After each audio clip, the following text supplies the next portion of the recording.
Hello mga kakikay! Good morning, good afternoon, and good evening! Saan man tayo sa panig ng mundo ngayon, guys. Kumusta kayo mga kakikay? Sana mabuti lang kayo, nasa mabuti kayong kalagayan. Kung ano man ang struggle natin sa buhay, we just keep on pray.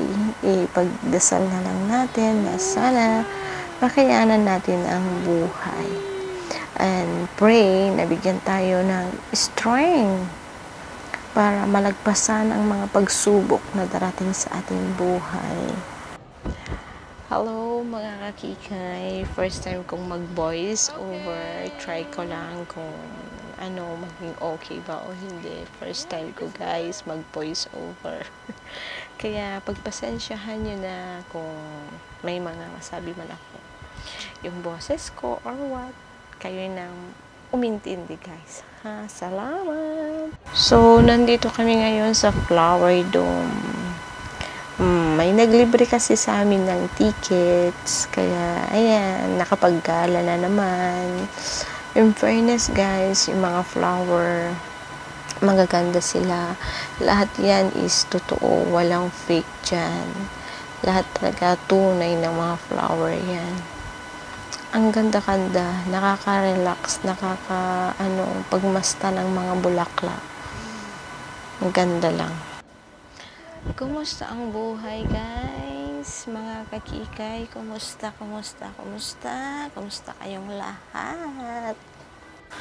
Kami naman dito, ako naman dito, okay naman.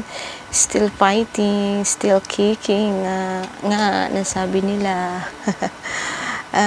Okay naman ang buhay dito sa Singapore. Buhay abroad, hindi madali, hindi madali ang buhay dito guys. Kailangan magsumikap kahit gaano kapagod ang trabaho dito, pinipilit pa rin, kinakaya para lang sa pamilya. Nagtitiis para sa pamilya, kailangan natin magtiis para sa kinabukasan ng ating buhay. Char. Oo, totoo yun. Kailangan lang talagang magtiis, magpasyensya. Pag nandito ka sa abroad, matututo ka sa lahat-lahat ng bagay. Matututo kang magpahaba ng pasyensya, matututo kang mag-appreciate ng mga small things, matututo kang umunawa sa mga taong nakapaligid sa'yo, matututo. Kung nakikita nyo na gumagala kami sa mga place na mga tourist spot, most especially is mga walang entrance yan, ganon. Minsan libre lang din. Kaya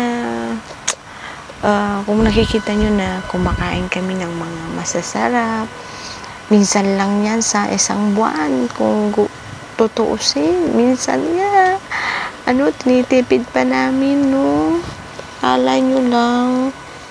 Kaya wag nyo sanang isipin na nagpapakasasa kami dito, nagpapakasarap o hindi nyo kasi alam yung totoong buhay dito sa abroad. Kung nakikita nyo nakangiti kami sa mga video, mga pictures, yan is lang, pansamantalang ngiti para pag nakita nyo yung mga pictures namin, mga videos namin sa camera, hindi kayo mag-alala dyan. Kasi ayaw namin ipakita kung ano talaga yung mga nararamdaman namin, na paghihirap, ganon. Kaya wag nyo sanang isipin na, si ganito, nakapaggala na naman, buti pa siya, nakakain na naman ng ganito. Hindi nyo lang alam kung gaano kami katipid sa mga sarili namin para lang may maipadala kami dyan sa Pilipinas. Kaya wag nyo sanang isipin na nagpapakasarap kami dito, nagpapakasasa kami dito na sinasabi niyong buhay abroad. Yung salitang buhay abroad is ang sarap pakinggan. Pero pag nandito ka na talaga sa abroad, dito mo mararanasan ang lahat-lahat. Nandyan yung hirap, sakit, gutom. Of course, masaya rin. Pero dito mo talaga mararanasan ang lahat-lahat ng hindi mo pa nararanasan dyan sa Pilipinas. Kaya, masasabi ko sa inyo guys, yung mga pinapadala ng mga mahal nyo sa buhay, na nandito sa abroad, pahalagahan nyo guys. At minsan, kumustahin nyo din sila kasi hindi nyo alam kung gaano kalaking impact sa kanila yung kumustahin nyo sila, tanungin nyo sila kung kumain na ba sila, hindi ba sila nagkakasakit, yung mga ganyang concern nyo sa kanila guys, ay grabe, magpapagaan sa kanila. Kung yung feeling nila sa yung buong araw nila na pagtatrabaho, tapos mababasa nila sa inyo na, kumusta ka na dyan? Kumain ka na ba? Wala ka bang sakit dyan? Yung mga ganyang message, nakakagaan ng loob yan pag nabasa nila. Nabasa namin yan. Malaking impact na maibibigay nyo pag kinumusta nyo kami, sila, dahil yan yung parang strain namin. At pag tumatawag kami sa inyo guys, bigyan nyo kami ng time kasi hindi naman kami araw-araw o minuto na tumatawag sa inyo, kasi minsan kaya kami, sila, tumatawag sa inyo kasi gusto namin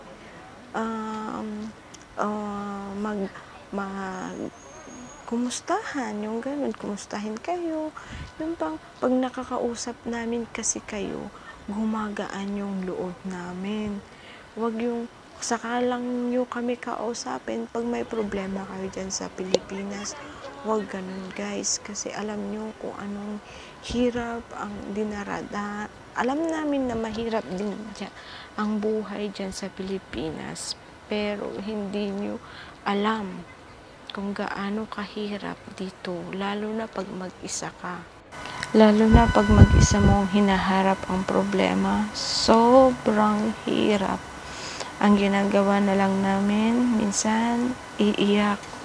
Yun na lang yung best way namin na paraan para maibsan yung bigat na aming nararamdaman.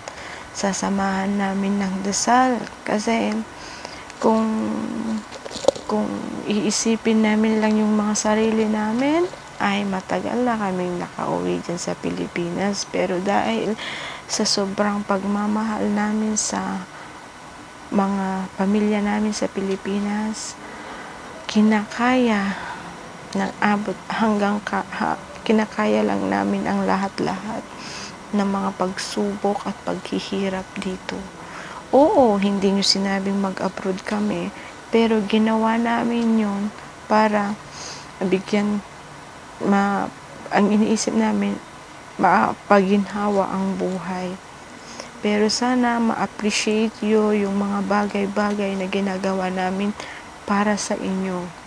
Hindi naman kami humahangad ng yung talagang as in na ang kailangan lang namin is yung bigyan nyo kami ng time, nakausapin, kumustahin nyo kami, i-appreciate nyo kung ano yung kaya namin ibigay sa inyo.